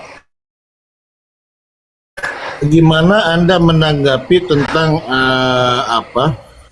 dialog-dialog lintas iman ini, Bang? Silakan tanggapan Anda. Insya Allah Tad, saya mendukung Tad. Artinya saya mendukung dan mendoakan sahabat-sahabat saya, ustadz-ustadz saya untuk dakwah di medsos ini penting sekali. Kalau enggak kita di medsos, siapa lagi kalau enggak ustadz-ustadz, khususnya Bang Juma sebagai tua-tua kita dan yang lainnya. Saya mendukung sekali, saya doakan apa yang bisa kita lakukan, punya kemampuan. Ini tetap dipertahankan itu kan. Ya tentunya kan Apologet sudah berkembang, siap kabupaten kayaknya sudah mulai ada, provinsi sudah ada kan. Kayak mantau aja Tat. Ya Bang Prianto, Bang Prianto ini kan dari kepolisian ya. Benar Siap. tidak? Siap. Ya, kalau berbicara delik hukum mengenai dialog-dialog seperti ini, yang seperti apa sehingga kita bisa terkena delik hukum, Bang? Ada tidak dasar-dasarnya yang kalau di dalam undang-undang IT ya? Mungkin bisa dijelaskan sedikit, Bang, silakan. Ya, mohon izin lah, mungkin saya tidak bisa menjelaskan secara maksimal lah ya. Artinya mungkin keterbatasan dan memang posisi saya bukan sebagai narasumber gitu kan.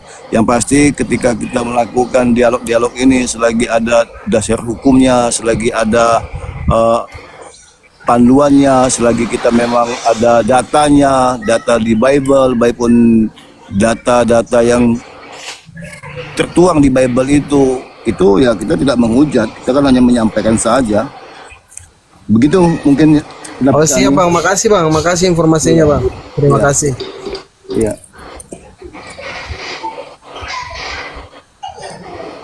Mungkin itu dulu ya Tad ya. Terima kasih sudah dinaikkan. Salam sehat selalu untuk Ustadz. Tetap semangat, tetap maju. Iya, dakwah di medsos. Tetap kami doakan, kami dukunglah untuk sahabat-sahabat saya, muslim saya. Amin, siap, makasih Bang. Terima kasih Bang. Salam, makasih. Assalamualaikum. Waalaikumsalam warahmatullahi wabarakatuh. Masya Allah, ternyata banyak ya yang dari kepolisian yang nonton ternyata dialog-dialog. Ustad. Yap. Nanti sedikit lagi, nanti diturunin saja. Saya sempat juga beli bajunya Bang Juma loh, saya saya beli kaos. Iya. Siap. Salam tauhid kan? Iya, saya beli 2 itu. Masya Allah. Iya. Saya beli bajunya ada, saya beli kaos itu hitam sama putih, saya pakai selalu itu. Iya. Assalamualaikum warahmatullahi wabarakatuh, Ahi semuanya. Waalaikumsalam. Ya Bang Prianto, makasih ya Bang Prianto ya. Ya Ustaz, ya Tad, makasih Tad, turunin saja Tad. Ya, siap. Minta tolong dulu, itu Pak polisinya jangan turun dulu. Saya mau nanya, ada sesuatu yang mau saya tanya. Ya, turun. Sorry, sudah turun beliau. Ini host, saya minta tolong nih ya kan, saya ada kasus, ada teman, bukan teman sih, ada yang ya saudara mau muslim lagi gitu loh. Jadi dianya sudah 3 tahun di Samosir. Dia murtad karena hamil duluan. Nah, sekarang dia mau keluar dari Samosir, mau Islam lagi nih, karena dia tadinya anaknya pesantren, anaknya masih lugu, terus dia sering mengalami KDRT, cuma jalan akses kami ke sana itu nggak dapat. Tadi saya mau nanya sama Pak polisinya gitu loh. Bisa kalau masih ada Pak, siapa tadi itu Bang itu, kalau masih ada bisa izin permintaan lagi Bang. Mungkin ada yang ingin dimintai pendapat atau bagaimana solusi ya. Ya dicek Pak Palopo. Gitu. Dicek nanti dinaikkan kembali. Nanti Pak Palopo yang Abang tadi ya. Abang disapa juga yang baru naik itu Pak Palopo, Raja. Assalamualaikum, selamat sore Bang Raja. Warahmatullahi wabarakatuh. Waalaikumsalam warahmatullahi. Alhamdulillah, terima kasih sudah diperkenankan saya naik. Saya sangat support banget untuk API. Ya saya sapa dulu buat Bang Juma, Bang Kores, terus semua guru-guru, Bang Palopo. Semua guru-guru di sini terima kasih sudah diperkenankan untuk naik, dan saya support untuk untuk memberikan kami edukasi tentang Kristenan, yang dimana kami juga perlu informasi itu seperti itu. Dan alhamdulillah saya sebuah kehormatan bisa naik di Komal bersama Bang Zuma ini, jagoanku nih. Gitu. Terima kasih. Ya Bang, sama-sama Bang.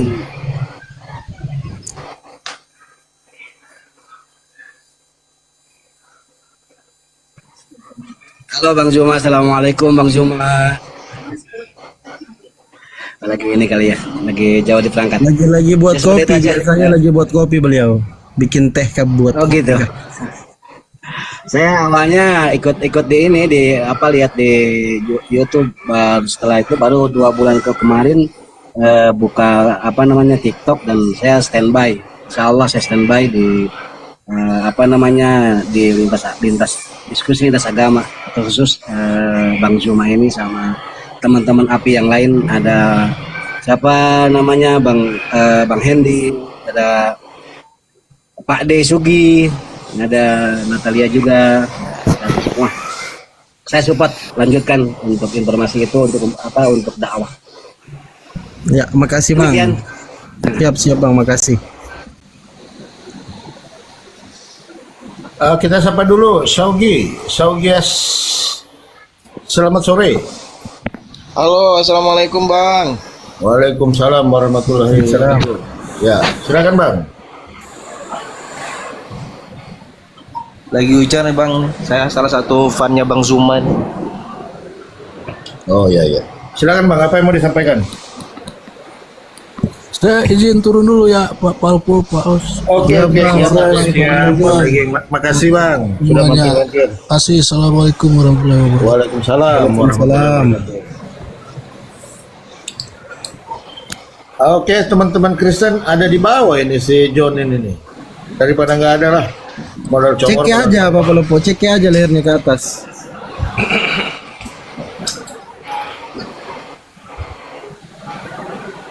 Om John, naik sini, saya kasih jadi tungtung kau.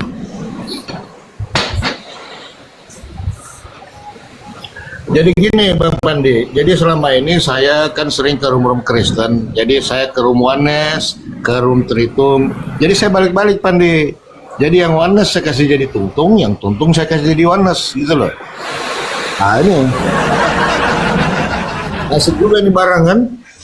Nah, kemarin kita di room siapa ya? Yang di room tungtung itu ya, Tritum. Jadi Oneness semua dia. Nah ini. Masuklah kita ke room Tritunggal. Jadi Oneness dia. Kebalik-balik. Terus biasa. Baiklah. Memang Ica kemarin kenapa Bapak Lepo? Ica kemarin. Oh, jadi Oneness dia. Jadi Oneness juga. Oh, iya. Biasa. Biasa, aku dan Bapak adalah satu. Mau kemana dia? Ayo. Ya kan? Jadi Oneness dia. Itu.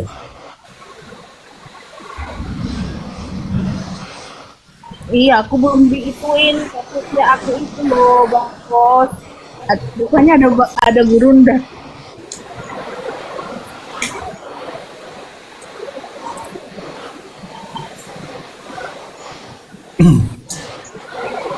Tadi bagaimana kasusnya Mbak Nadia? Silakan. Kasusnya anaknya masih tersendera. Kemarin itu kan saya ituin Ustadz dari Samosir ya kan, minimal untuk mau menjemputnya gitu, udah dibawa si polisi gitu loh sama Ustadz itu gitu. Nah pas ditelepon gimana dianya gitu ya kan, daerah Samosir dekat rumah saya gitu ya kan, dianya yang terima telepon itu si suaminya gitu. Udah itu sampai sekarang nggak ada hubungan, nggak ada kontak. Cuma ada teman dari TikTok itu yang hubungin saya dulu gitu kan. Dia bilang kita hubungi dulu keluarganya, jadi ada untuk laporan ke polisi gitu loh Bang. Iya. Tapi sudah laporan sudah masuk ke kepolisian nggak? Belum masuk karena kita kan nggak ada apa-apa gitu loh. Cuma kemarin itu ada bukti KDRT dikirim ke saya gitu ya. Cuma pas entah di-delete dia lagi atau gimana, entah ketahuan sama suaminya, di-delete foto itu. Saya belum save kayak gitu. Saya belum save foto yang memar-memar di tangannya itu sama kakinya gitu kan. Ada difotoin, cuma hari itu saya nggak save. Tahu-tahu udah hilang gitu loh bukti itunya gitu. Oh, coba dikoordinasi aja sama teman-teman API di wilayah terdekat. Bagaimana untuk penyelesaiannya. Jadi untuk pengembangannya nanti kan memang kita perlu koordinasi ya Jadi nggak jalan sendiri-sendiri. Karena Iya. takutnya kan ada apa-apa nanti kan itu ya kita saling menjaga aja sebelum terjadi sesuatu ya. Jadi Iya, saran betul. saya koordinasi teman-teman API yang berada di wilayah terdekat itu ya. Kalau memang di wilayah itu belum ada. Nah, nanti untuk pengembangannya atau laporannya nanti bisa di follow up ya. Jadi kita jangan jalan sendiri-sendiri ya. Begitu. Betul. Saran itu Saya aja. udah ngobrol juga sama API Medan ya kan, sama Coki Siregar gitu ya kan. Saya udah ngomong, cuma abang itu bilang coba dulu itu katanya orang Samosir dulu tempat dia untuk ngapain gitu loh. Jadi kita nanti kalau anaknya udah ada baru kita ituin, karena anaknya kan nggak ada dana untuk pulang ke Tangerang gitu loh, nggak ada dana gitu. Jadi ya cuma itu itu cuma bisa ngapain dana doang, API gitu untuk ngejemput ke sana itu nggak bisa katanya gitu. Oh iya ya. Dikoordinasi aja Mbak, dikoordinasi. Sudah koordinasi dengan teman-teman API di wilayah terdekat? Medan udah, cuma kan Medan sama Samosir itu kan 5 jam Bang. Sama API Medan udah saya omongin juga gitu. Coba ya itu tadi coba itu hubungin dulu orang sana yang muslim di sana itu untuk istilahnya untuk tempat dia keluar gitu. Cuma ya udah kita hubungin, tapi ya itu tadi handphonenya ketahuan sama suaminya kayaknya. Oh gitu ya. Iya soalnya kan kasihan juga. Kalau 5 jam itu lumayan lah, sekitar 250 kiloan itu. Iya, dari Medan kan jauh. Jauh. Iya. Iya, katanya perempuannya dari pesantren, lulusan pesantren. Dia itu di Facebooknya masih kayak Islami banget gitu loh. Anaknya masih, saya biarpun dipaksa dipaksa nikah di gereja itu ya karena terpaksa. Tapi saya tetap Islam kok Kak, katanya kayak gitu. Saya tetap Islam. Karena sampai bapaknya meninggal gara-gara dia loh itu, sampai bapaknya meninggal. Cuma sekarang ada yang temannya itu yang orang yang API juga sering masuk ke room ini juga dianya. Tio Gajali itu namanya. Jadi dia lagi hubungin orang tuanya di Jawa. Orang itu orang Jawa kalau nggak salah. Cuma ketemu sama si laki-laki itu dulu di Tangerang gitu. Iyalah. Ya nanti koordinasi aja Mbak. Cepatnya Iya. teman-teman kan kasihan juga kan kalau masalah biaya apa nanti kan bisa dikoordinasi dengan Iya. teman-teman ya. Bagaimana solusinya? Saya rasa itu aja tadi ya. Iya, iya. Oke, kita sapa dulu Bang Saukias tadi ya. Tapi masih hujan ya. Om John, silakan naik Om John. Bukan takut. Ngapain takut sama kau? John Peter naik, hibur kami. Makanya yang masih muda-muda tolong jangan ya berhubungan sama yang namanya non-muslim. Nanti cinta itu buta, ujung-ujungnya nanti hamil duluan. Tolong banget dijaga akidahnya, dijaga harga diri ya teman-teman ya, yang masih muda-muda gitu ya. Iyalah. Iya kasihan juga karena begini Mbak, memang di tetangga kita sebelah itu memang kan begini, janji-janji tentang keselamatan, nggak ngapa-ngapain, tiba-tiba auto surga itulah ya. Apalagi ketika mereka membawa dalil-dalil untuk mendoktrin ya dalam Al-Quran itu mencocok logikan kan. Nah ini yang bahaya ini kan. Nah inilah tugasnya kita di sini terutama Bang Zuma ya untuk membackup lah kita semua dan keluarga kita terutama anak-anak kita ya supaya tidak terjerat dengan hal-hal yang sangat mengerikan kalau saya bilang begitu kan karena ini kan menyangkut masalah akhirat ya. Jadi bukannya kita ini mengkepoi ajaran orang, tetapi pada dasarnya dan pada intinya kehadiran Bang Zuma dan semua teman-teman apologet ataupun yang apalah namanya itu ya, itu pada intinya untuk membentengi lah akidah saudara-saudara Muslim kita. Di samping itu kita mari kita belajar ya Mari kita menyimak ya apa yang dikatakan oleh para guru-guru kita ya. Begitu. Lanjut, mungkin masih ada teman-teman yang ingin naik. Mumpung sedikit lagi, kita mungkin masih ada setengah jam lagi ya sebelum maghrib. Silakan.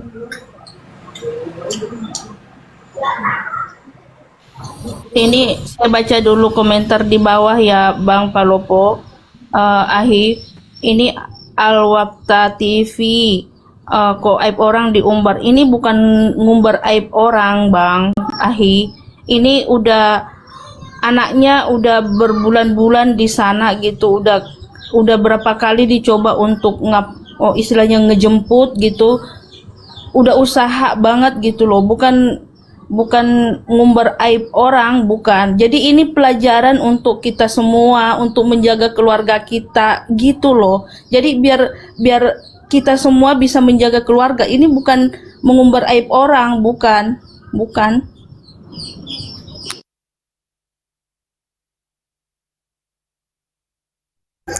Ya, Papa Lopo monitor, Papa Lopo. Ya, ini menarik sekali ya, karena kita kan sebagai apologet Islam Indonesia adalah tameng terdepan ya, boleh dikata tameng terdepan akidah Islam di Indonesia untuk saat ini, karena kita juga kan berbicara misionaris ya, pemurtatan itu kita kan yang jadi tameng di sini. Sebentar, saya naikkan dulu teman-teman di bawah.